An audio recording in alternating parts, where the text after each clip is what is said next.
Good morning or good afternoon to you, ladies and gentlemen. I am Amaury de Féligon from Ocan Partners, and I will be in charge of moderating this panel. I'll make a quick introduction also to give you some elements of context on the cities in Africa. I'll now invite our panelists to come to the stage. So Mrs. Dubé and Koubé, please, if you could come on the stage. Welcome. Thank you for being here. Bienvenue, merci d'être avec nous. Perfect. I'll invite also Mr. Paddy from Bolt.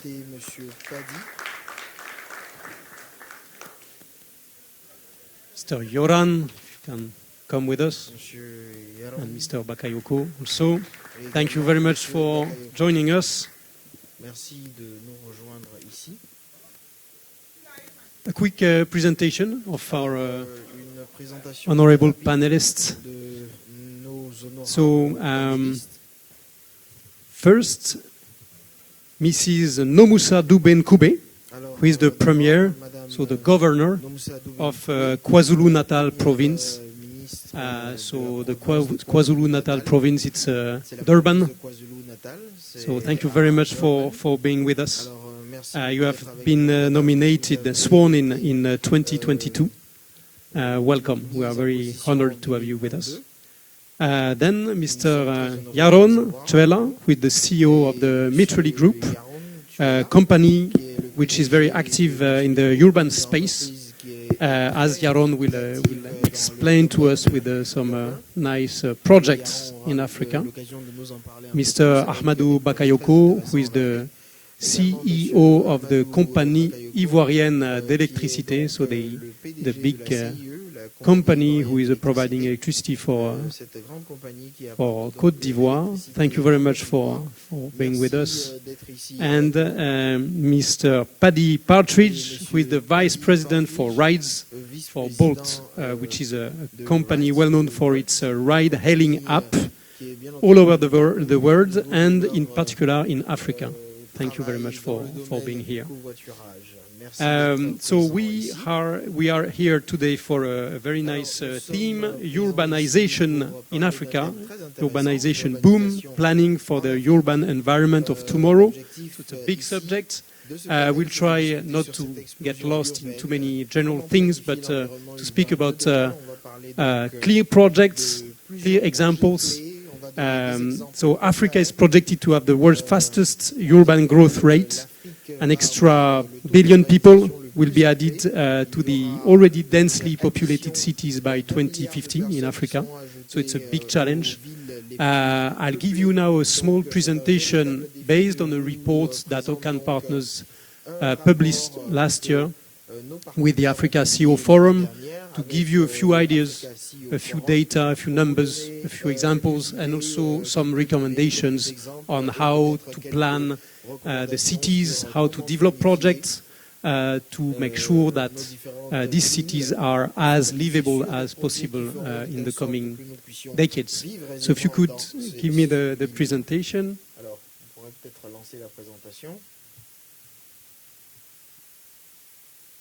Okay, and it's so small that I can't really read it. First, maybe a point on the demographic explosion. That's very important. Every one of us knows that the African population is growing, and the number is between 900 million and a billion additional people in the cities in 2050. So it's twice the population of the European Union today, so it's massive. It's 3 times, more or less, the population of the United States. And all these people will come either from the outside of the cities or will be new babies born from people who are already in the cities. So it's massive, and it will happen in Western Africa, in Central Africa, in Eastern Africa, and also in Southern Africa, where there are already a majority of people living in the cities. So it will happen everywhere in Africa, and it's massive. Second point, everybody has the example of the capital cities, which are pretty big already. Cairo, Lagos, Luanda. These cities are already very big, are going to be much bigger. But also, most of the people and most of the authorities of the states, they don't really know about the secondary cities. And these secondary cities, most of the time, they have much less budget, much less projects. All these projects are done, are financed, are shown in the capital cities. Even if these secondary cities, who can have sometimes millions of inhabitants, are growing and growing. And that's a big thing, a big maybe a challenge for all the authorities, but also for the private sector. Don't only focus on capital cities, but also on these secondary cities. There is a characteristics of these African cities most of the time as compared with cities in developed countries or even in Latin America, in Asia. They are spreading. They are not, things are not building in the vertical side. They are horizontal. So of course there are a lot of costs associated with that. I think Mr. Bakayoko, he can tell us a lot about that. You know, when the city is spread, then the network for electricity, for water, for the mobility. Maybe you can give us also some examples about that, Mrs. Governor. It's much more costly to have infrastructure when you have this kind of things. Another number, it's around 300 million people who live in slums or quasi-slums in Africa. It's massive population, once again, of the United States. And all these people, they need to have infrastructure, to have water, to have mobility, to have good housing, etc., etc. And I think we'll have some example from the Mitreli group or from the KwaZulu-Natal to show what could be good examples to take care of these people, give them social housing, etc. But it's a massive number, once again. Now about urban mobility. So we do a small zoom on urban mobility. So Bolt will be happy to speak a bit about that. There are 5 key challenges. The first one is that public transport is largely informal. In most of the big cities, more than 90% of the transportation is informal. Minibuses, small taxis, etc., etc. And there are not so many projects up and running of massive transport, light rail, metro, etc., etc. Even if we see more and more projects of massive transportation. The second point, which is very important, is that most of the people, they just walk.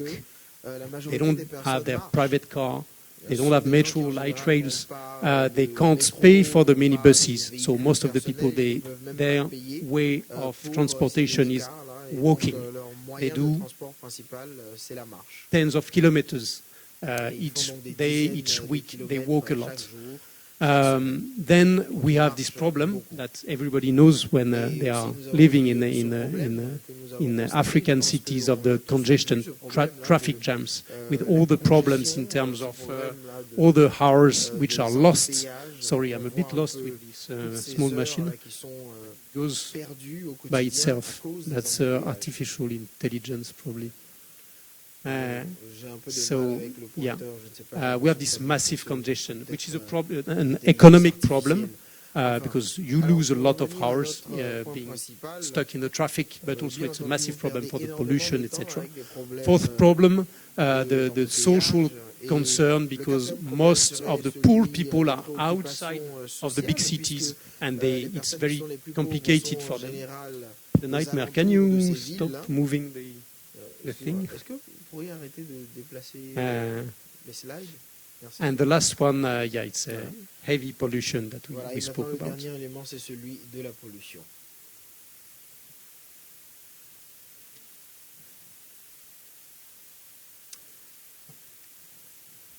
Another big challenge is the huge urban infrastructure financing gap. It's a big challenge, of course, because in most of the countries, there is in most of the continents, there is a huge budget coming from the authorities, from the state. Here in Africa, as everybody knows, we have a big financing gap. It's a challenge, of course, but it's also an opportunity for more PPPs, for more partnerships with the private sector. And I think we are going to speak about this topic soon. And to finish with these slides, 6 ideas that we presented in this report that we published last year about mobility in African cities. It's about planning. How do we make sure that these cities, which are bigger and bigger, are well planned? How do you finance all these projects, which are very costly and which need to have this kind of good mix between the public financing and the private financing?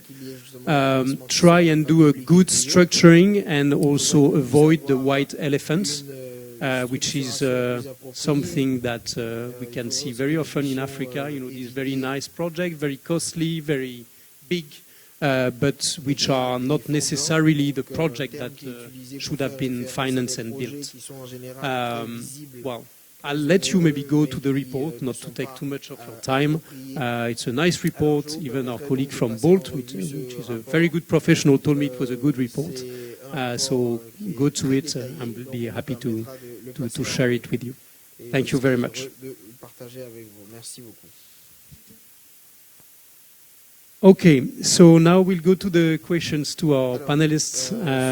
I'll go maybe first to Mrs. Duben-Kube. So we have basically three main questions and 3 key points that we are going to discuss. The first is how can we plan, how can we make sure that these cities, these old existing cities, but also the new cities, are well planned. And I think you wanted to discuss about a nice project in the Durban area. So maybe you can give us a small word about that. What was the problem? What's your project? And what will be the impact during the different phases? Thank you very much. Well, thank you very much for the opportunity. Yes, we have a couple of projects in South Africa, in KwaZulu-Natal, in Durban in particular. Because of the problems of urbanization, we've had to solve the problem of massive influx of people to the urban areas, and that necessitated that we have to build more houses every year, and you don't see the impact of those houses because more and more people, as you build, you have more and more people getting attracted, but also for jobs. People want jobs, and you find jobs in the major cities or in secondary cities. Now, the problem that we have in our country as well is the segregation that happened, previous years as a result of a planned regime segregating people according to their colors. And that meant you also need to deal with issues of social cohesion, issues of unity, issues of inequalities, and all of those you've got to bring them into the plan when we plan. We've got right now one housing project that I can think of, which has got 50,000 units. And a part of that project, we are halfway with that project. It is solving the issue of people living away from their workplaces. And this is housing project called Konubia. It is built within the center of the town, but in the northern part of the town, and there are huge industrial areas around it, there are commercial areas around it, but also there is a transport system that has been built around that project. What kind of transportation system is it? There are two types of transportation system. One is the government sponsored transportation system, and the other one is the public transport system, which is taxis, which is as you call it there, informal transportation system. But the good thing about the one that is government-sponsored transport system is that it's built around the routes where people need to travel. But in this particular case of project, people don't need to travel long distances because many of them work within the walking distance of their residential place. So it makes life easy for them, except for those that need to travel further. There will be transport system for them. But one other problem that we also aim to deal with is the issue of unemployment.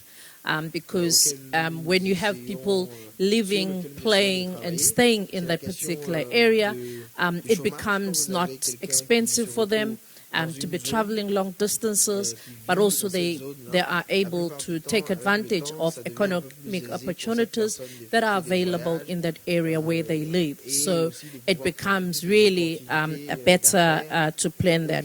But these projects are a long-term planning, projects. It's not a project that you plan over a year. This one has been over 15 years in planning, but we already have more than 5,000 units that are already there. The industrial areas are already there, as well as the commercial areas that are already there. Okay, thank you very much. A point that would be very interesting, I think, is what's the financing of these projects, what the role of the public and the private actors. Yes, in many instances, projects like these, you have government, which is an anchor with the social housing project, and that, because of its massive in nature, it then attracts a private sector to also come and invest in that particular area.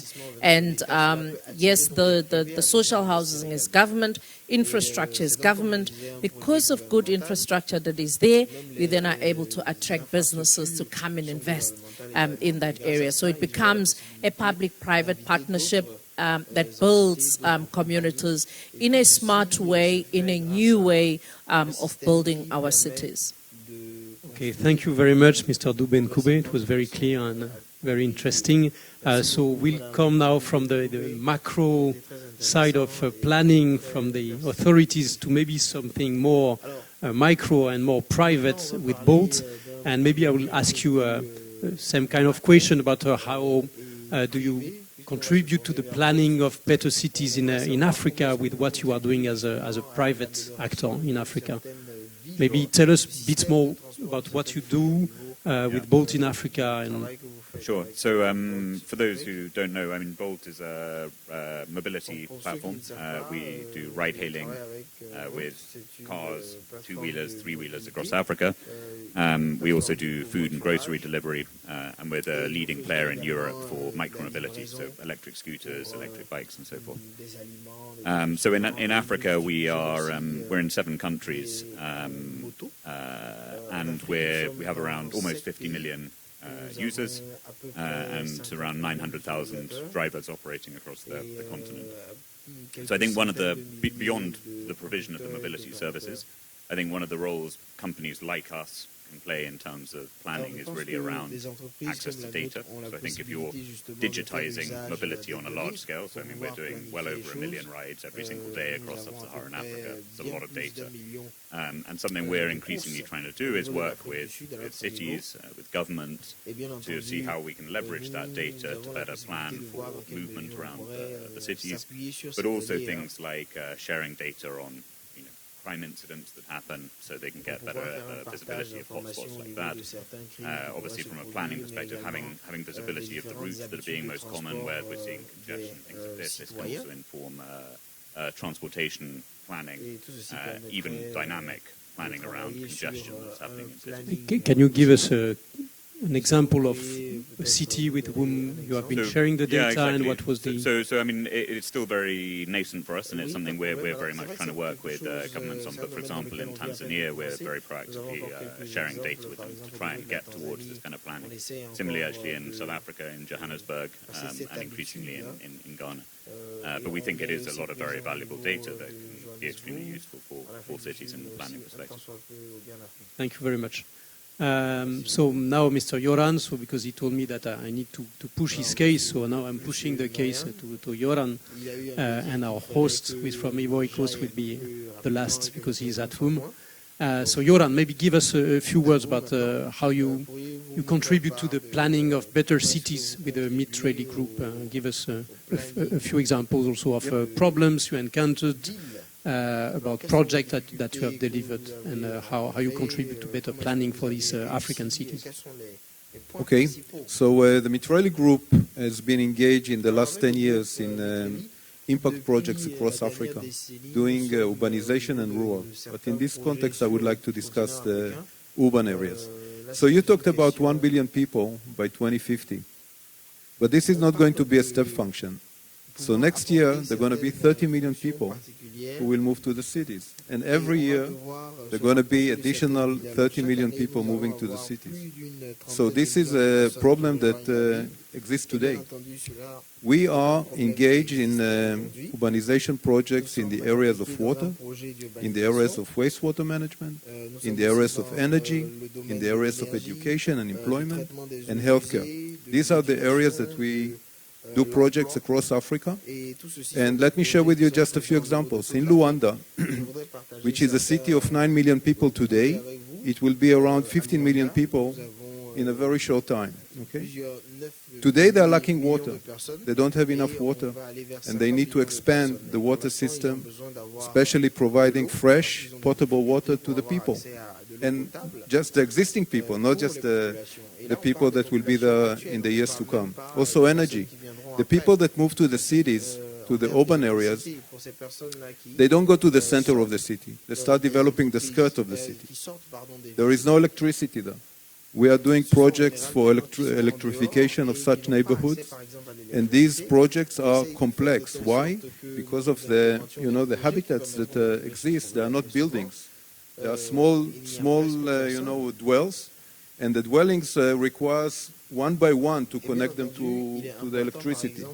We are doing, projects in education.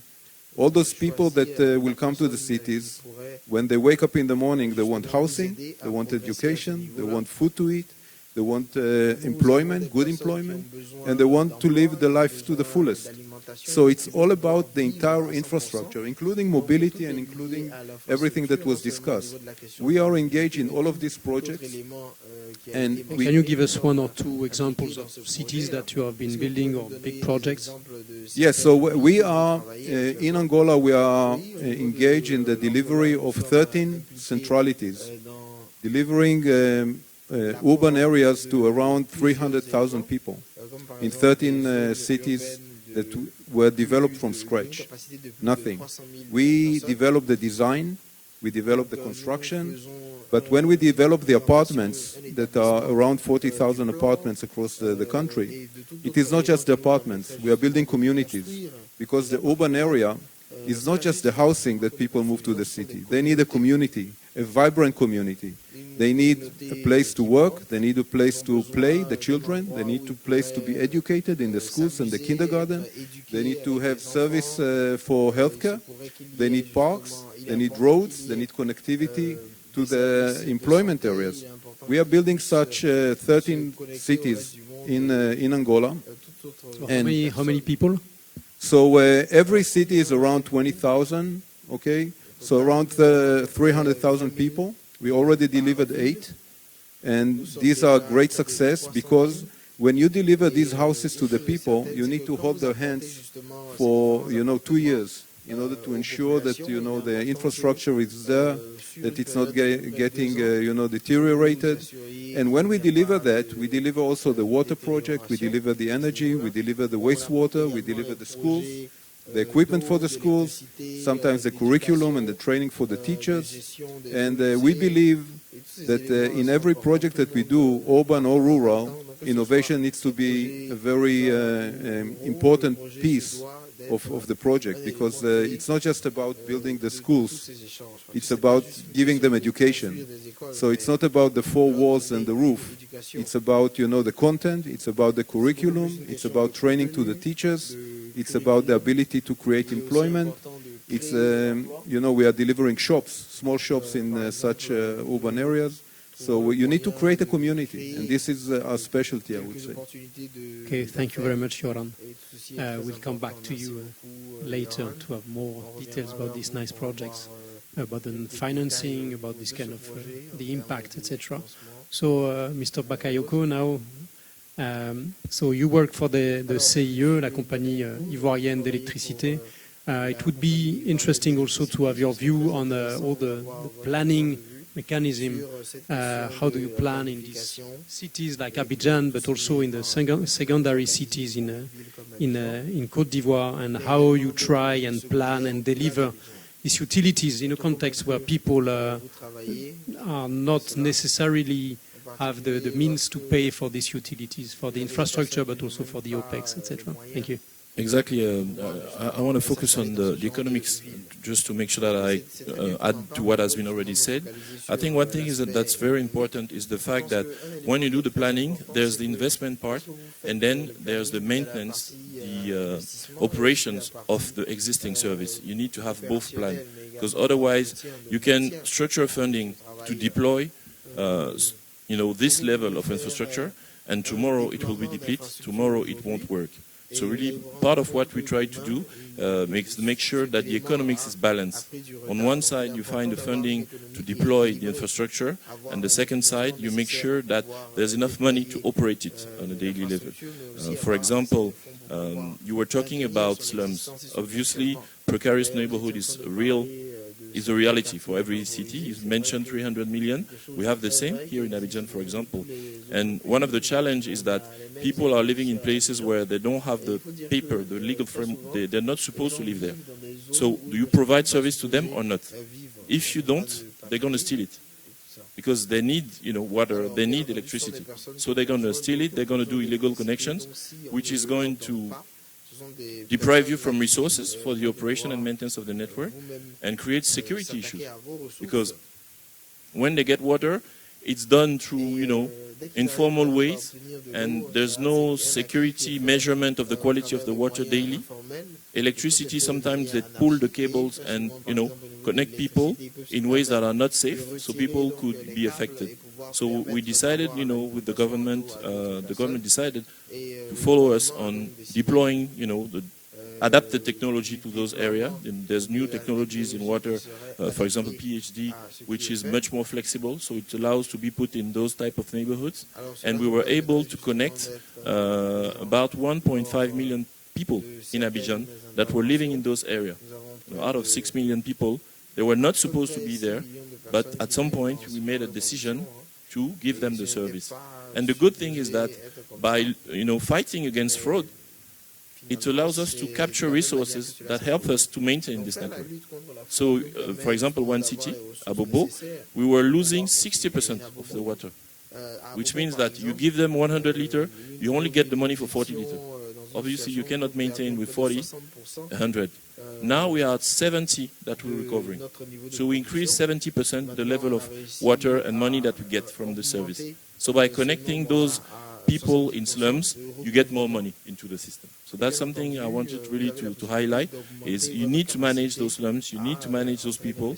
The number is too massive for it to be forgotten, and there's really risk, because what they're doing is not compliant, if you look at any ESG standard, and it's a danger. So you can't have people living in your city and allowing this type of things to happen. Thank you very much, Mr. Bakayoko. I'll go to Bolt again, to alternate between kind of big projects and these innovative kind of tech solutions. So what could you say about Bolt doing in terms of working on having urban spaces which are more livable, who are nicer, with less traffic jam, with more formal systems with Bolt. Maybe can you tell us the countries in which Bolt is operating in Africa? Sure. So in Africa, we're in Ghana, Nigeria, South Africa, Kenya, Tanzania, Uganda, and Tunisia. So those 7 countries, and I mean, we're very much looking to expand to other countries also in Africa. I think, like in terms of making cities more livable, I mean, this is one of the big sort of focuses for Bolt. I think, as I mentioned earlier, our core geographies are very much Africa and Europe. And what you see in Europe is an urbanization rate of around 70% and roughly almost 1 car per every 2 people. And typically a private car is utilized around 5% of the time. So you have a huge number of cars sitting around taking up space. Obviously the dynamics are very different in Africa at the moment. And I mean, even from an urbanization perspective, you saw the slides earlier, sort of around 40%. But I think Africa really has an opportunity to kind of leapfrog that behavior, and that's one of the things the Bolt really wants to tackle. So clearly, I mean, public transport is going to have a really important role to play, but we do believe like shared mobility is also going to be critical. So how do you have fewer cars, less people owning a private car, but the cars that are on the road are being utilized much more heavily? So that's a real focus for us. And as I mentioned, we have around 900,000 drivers operating across sub-Saharan Africa with highly utilized vehicles. I think one of the other key things is around smaller mobility as well. So less dependency on cars, but smaller forms of mobility for shorter trips. Where I'm based in Nairobi, obviously, Buddha's motorbikes are very prevalent. But we do see an increasing trend across cities to ban these motorbikes carrying passengers from central CBDs or central parts of the cities. And I think in the long run, that's going to be probably a mistake. I think you need to have that scope for smaller modes of transport, but probably in a more regulated environment, much more controlled. And I think that's where platforms like Bolt can step in terms of having strict compliance, closer monitoring of the vehicles to ensure that they operate in a safer manner. And then I think the third is really related to this, is around micromobility. So I mentioned in Europe, we're the leading micromobility player. We have electric scooters, electric bikes everywhere. And I think working with cities to see how can you develop the infrastructure so that for shorter trips, electric micromobility becomes a more common mode of transport. So I mean, you mentioned at the moment that walking is the most prevalent form of transport. Sometimes people are having to walk huge distances to get to work. Are there ways that you can start introducing more affordable electric micromobility? So this is something we're now starting to talk to cities about, is like, are there parts of CBDs that you can start freeing up for this form of transport? And just out of curiosity, are there many differences between in the way Bolt is operating in these African cities as compared to the European cities? What are the specificities of your African operations? Yeah, so I mean, I think one thing is obviously the forms of vehicles we use. So I mentioned in Kenya, Tanzania, motorbikes and 3-wheelers are a very common form of transport. So I think something we've really tried to do when we've approached different African countries is one is go very deep in the countries.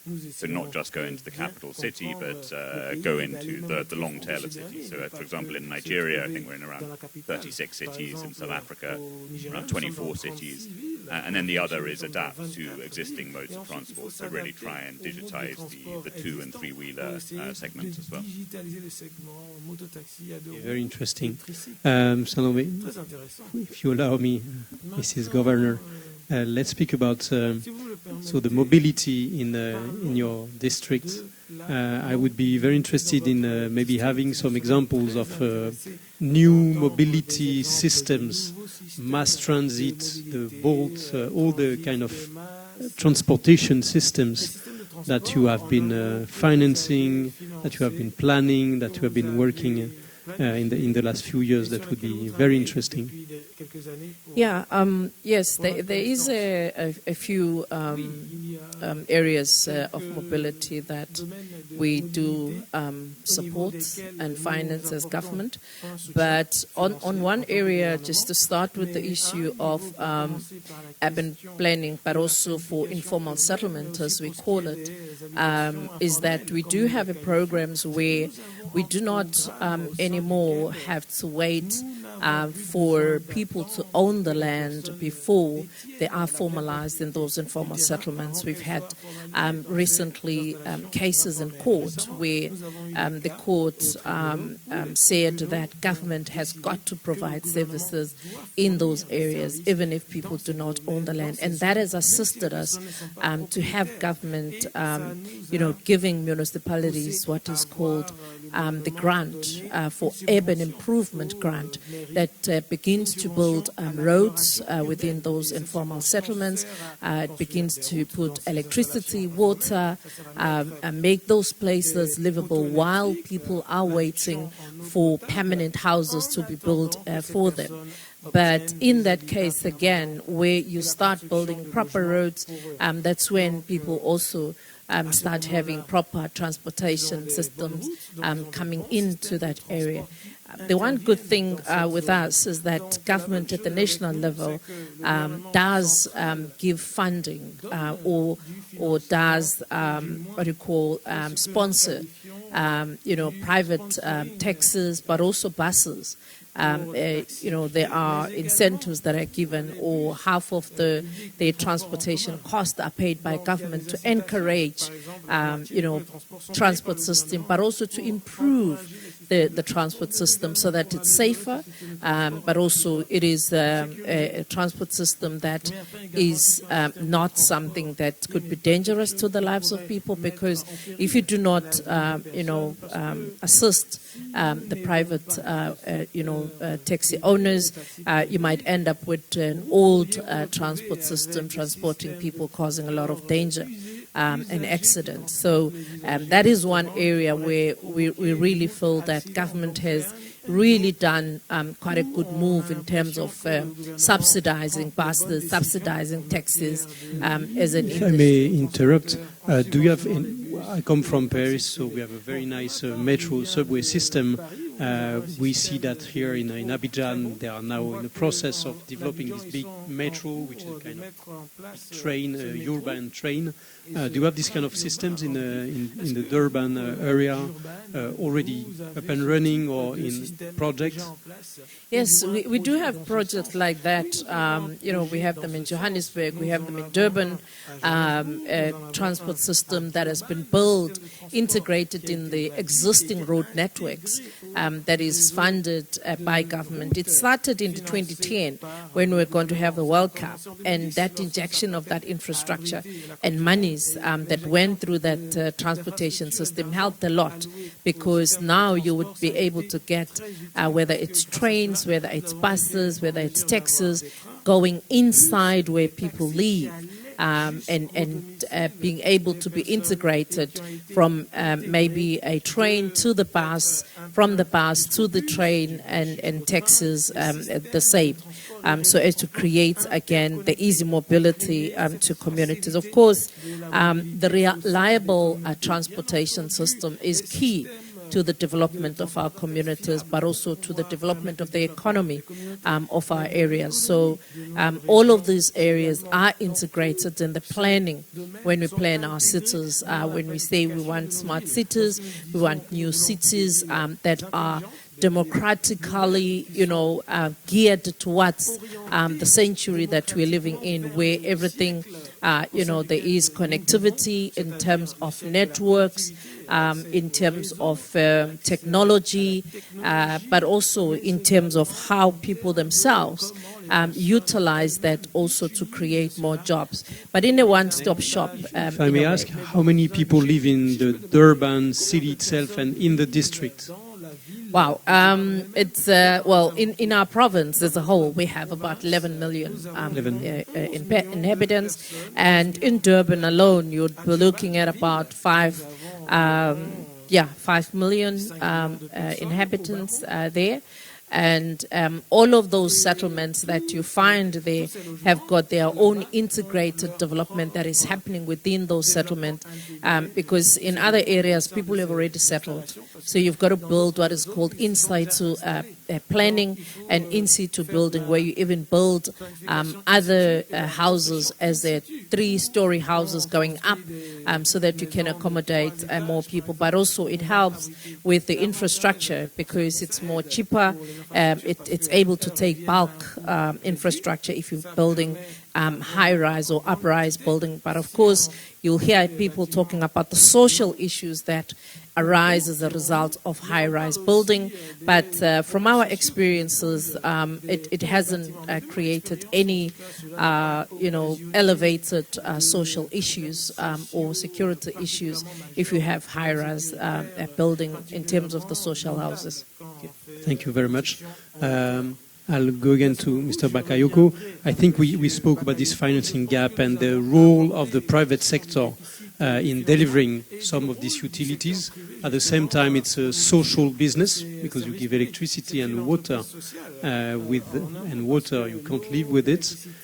So it's a kind of public good, but it's delivered in the case of Côte d'Ivoire, and you have a very old track record in delivering utilities through private actors. So it would be maybe interesting to have an idea on how you do that, about the financing of all these again. And if you could maybe describe us very rapidly the institutions who give the concession, who are the actors. Okay, in Ivory Coast what happens is that to do roughly it's the same for water, electricity and sanitation.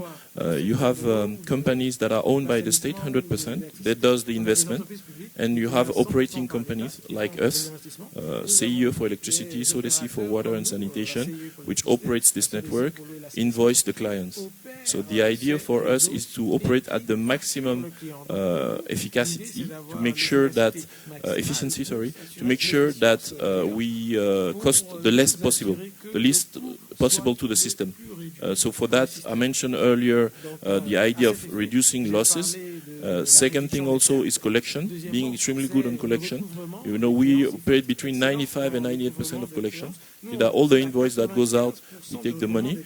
Innovation through digitalization. We are extremely active into digitalization because it helps us monitor what's happening into the system. It helps us also plan. I want to come back to what you mentioned about the data. For example, that in Abidjan, you may need 1,000 megawatts, but the question is, what is needed in which area? And do you have the network that allows you to give it in good quality to the clients? For that, you need data. So you need to put meters, that are digital. You need to put sensors to get the information back so you can tell to the government, oh, you know what? At this area, at 6 p.m., it's not working, we need to do more. Otherwise, they plan sometimes a little bit more in one area, so it's wasted money in a sense. So really focus on taking the inefficiencies out of the system to drive those costs down. And, thanks God, obviously the government is happy because we've been renewing the contract, 60 years in water, long, and 30 years in electricity. By doing all those innovations, being able to bring the best that we can in terms of planning to the government. And for example, even we're using AI now, for example, to monitor fraud, something that we're using to highlight behaviors that shows that in a neighborhood there's a problem. So this is what, as a private actor, we're bringing to the government. And obviously, we have a wave of suppliers that are small companies in Côte d'Ivoire, and also players like Mitreli outside that can help us, put that to the service of the client and the government. Thank you very much, Mr. Bakayoko. So I come back to Mr. Yoran. And I wanted to ask you about the financing part also of your projects. You told us about these huge projects of cities in Angola, and I would be interested in knowing a bit better how this is financed, either by the governments and or by the citizens when they buy their flat or houses. How does that work in a country which is rich thanks to the oil, but most of the time it's not sufficient? So the financing for the specific projects I outlined is by the government, and the government is the off-taker for the apartments. And this is a model that I believe is a little bit unique in this country. when you look at the roadmap forward, basically in Angola, just as an example, they are lacking around 3 million apartments. Okay, this is the gap. So the gap is not going to come from the 40,000, that we are constructing. It needs to be a different model, and the model that we believe is that the government will provide the land, will provide the infrastructure, the water, the energy, the sewage, and the social infrastructure that is required, and then the private sector will do the construction for the apartments and the buildings and the high-rise and the low-rise of the buildings. So this is a model that I believe is more sustainable, and we believe this is the way forward. I would like, with your permission, to touch base on what was discussed earlier. You know, when people are moving to the cities, they are constructing their own dwellings. These dwellings are illegal. They don't get the permits, they don't get the infrastructure, they are, done in a provisional way. And basically we have a solution for that identifies illegal construction by mapping from aerial, systems that provide the government with the differences of what happened and what was developed over time without the permits. Then the government can do two things. First is to block the illegal construction, which basically is risky and is dangerous because it's not done according to regulation and according to the law. And the second one is to increase the taxes from these additional buildings that the government and the city can have income, like was discussed earlier. So it is about generating value to the people who are working according to the law, pay the taxes, and then at the skirts there are people that are not doing that and are really harming the entire population.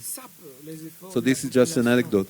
Going back to the financing, as I said, we are working with ECAs. ECAs are a model of investment that the government is doing usually with the Tier 1 banks, and then it's backed by an organization called Expo Credit Agencies.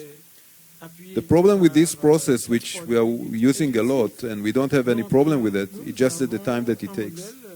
If you look at the time it takes, the problem is today, as I said. But if you will look at the model that the banks are financing and the process and the long time it takes to finance the project, it will take 3 to 5 years from the inception of the project, the need, until you will deliver the projects, if at all, if not in 6 or 7 years. I do believe that there needs to be a major change in the financing model, that it needs to be accelerated in a way that the needs of the governments, the needs of the people will be answered in a much quicker model. And I believe that this is right now the biggest blocker to have the leap forward that Africa is so much in need to have. So I'm calling upon the financial institutions, the ECAs, the governments, to identify a much quicker model that will be something that will enable us to move forward. The need is today, not in 2050. Thank you very much. So I hope this will be heard by the DFIs and governments, etc. Maybe we can open, we have 10 minutes, we can open some questions to the audience. So if somebody has a question, if it's really a question and not a speech, so please you can choose your targets and ask your questions to our distinguished panelists. Somebody has a question, don't be shy. We have a very nice panelist here, can ask your questions.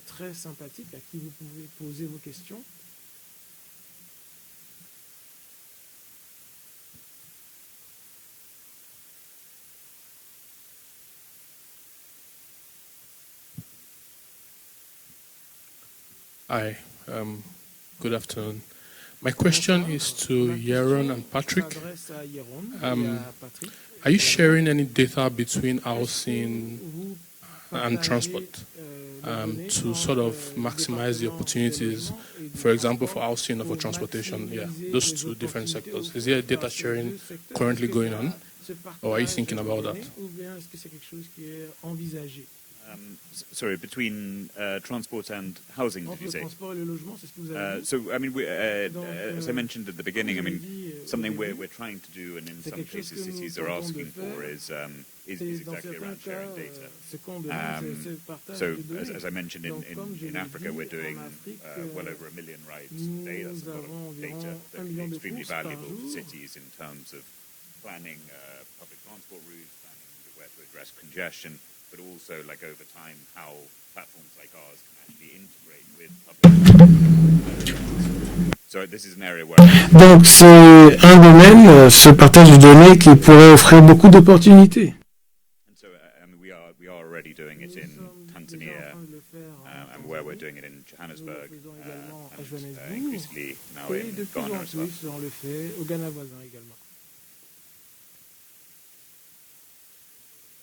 I think also for you. So we believe that data needs to be integrated in every project, because like it was said that you can identify fraud or you can identify needs. This is something that we believe the decision needs to be based on information, by data, backed up by data. For example, planning, what do you want the new neighborhood that we are building? Requires mapping of the needs, requires mapping of the infrastructure that is needed. It's not just about building these 3,000-4,000 apartments. It's about creating the community. How far is it from the employment? How long will it take the people to get there? How is it that the teachers will come to the school system? So everything needs to be backed up by data. We are using a lot of data in order to identify, for example, different area leakage. Where is it in the city? Without digging the entire city to identify the broken pipe, but using a sophisticated, innovative solution, not just to identify where it is, but also to fix it without digging the entire city.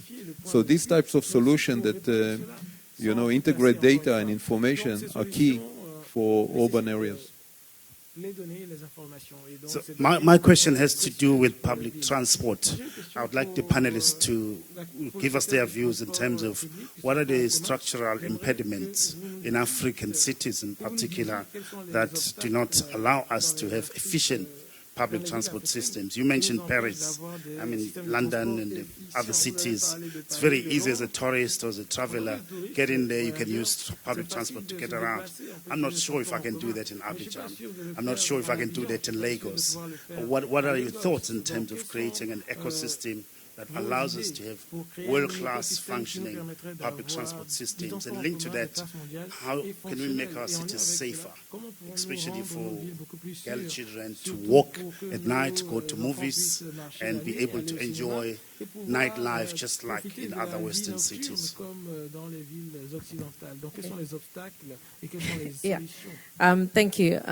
Just on the safer part, we have what we called a safer city a project in various of our cities, but in particular in Durban, where when we build projects or as we design and improving our areas, particularly in the townships and rural, you look at the safety of communities. You look at are the trees, are the roads safe? Is there proper, markings? And is there, should there be an accident?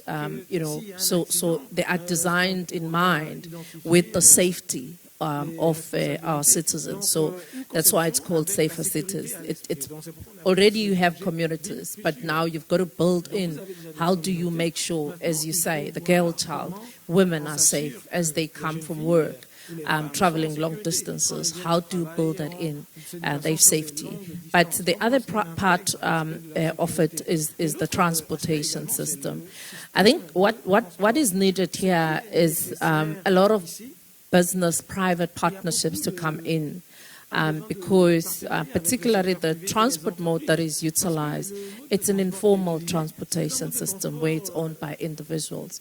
But also, in our case, there will be, subsidies that are given even to individuals by government. But because of long distances that people have got to travel, but also because of the vastness of our areas in Africa, it's not like in Paris. I mean, you can put, I don't know how many African countries you can put, Paris in. So it's not the same as you would be designing, our areas in Africa. But if there was to be private partnerships where road infrastructure is improved, where good transportation system, which is affordable, even for informal people who want to come into the industries, they are able to afford to buy proper cars, proper buses, but also there's proper subsidies, so that then at the end you can create or linkages within even those transport owners. We do have projects like those ones where the associations are beginning to talk to each other to see whether they can then be able to link with each other, talk to each other, so that at the end it's not just individual people making their own money, but having a mind of a commuter in place as to how do you ensure that those communities move from point A to point B.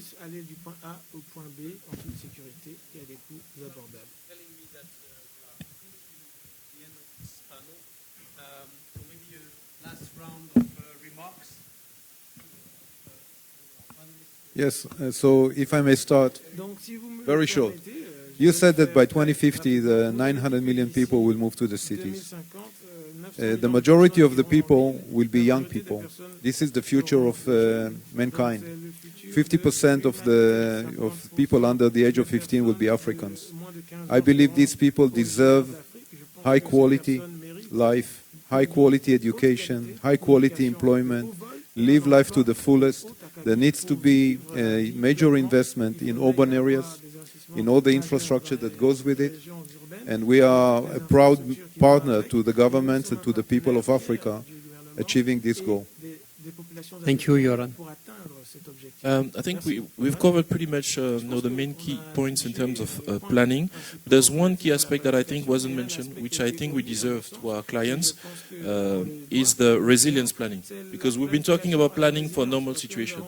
We know we're in a period where we had the COVID, you can have floods, you can have extreme weather events. You know that Africa is particularly exposed to challenges of climate change. And this creates new challenges because you don't plan for normal situation. You should be able to withstand crisis. And this is one of the key things that's happening. When I talk to my peers in other countries, sometimes they have 3 to 6 months worth of water that's available already. In our case, we barely meet the daily needs of people. So you don't have the 3-4 months. So if there's a shock one day, you can have access to to a river. There's a problem. There's a truck that goes into water source. You cut that out. You immediately behind what's needed. So you need to be able to have resilience planning. That's the difficulty. And I think we didn't cover that. It's important. We are ambitious about where we want to have our countries, our cities, the lifestyle. We need to start planning more resilience planning. It's really important. Thank you very much. On my side, I mean, at Bolt, our sort of mission is to make cities for people, not for cars. And what we mean by this is basically trying to address all of the use cases for owning a private vehicle, providing more affordable alternatives through ride-hailing and then through micromobility. And in Africa, there's also then a very core focus on how do we make that safer. So to some of the points we were addressing earlier, actually the majority of our passengers in Africa are women looking for a safer alternative to travel. And so a big focus for us is how do we make the use case for owning a private vehicle disappear? How do we make mobility safer and more affordable? So, I mean, if there are people here that are interested in partnering with us, I'm very happy to talk afterwards. Thank you. So Bolt is looking for a partner for Côte d'Ivoire. Huh? Possibly. Well, for us, I think the important part is that as governments, we need to move from just building houses to building settlements for people that people can live there, they can work there, they can play there, they don't need to travel long distances, but having the whole person in mind when we build, but also to bring in private public partnerships into those so that, it's not just only government looking at rolling out infrastructure, but because if you talk government, then you'll start with social infrastructure. And we don't now look only on social infrastructure, we look at both economic and social infrastructure so that our infrastructure is able to service businesses, it's able to service communities as well. So I think the planning that needs to happen is that in our minds, as businesses, when you invest, you need to understand what are government plans, and government, when they invest, they need to understand what are the business plans so that together we're able to build settlements that are livable, enjoyable, and smart for our communities. Thank you very much. So we'll stop there. I'll invite you to give a round of applause to our panelists. Thank you very much. Thank you for coming.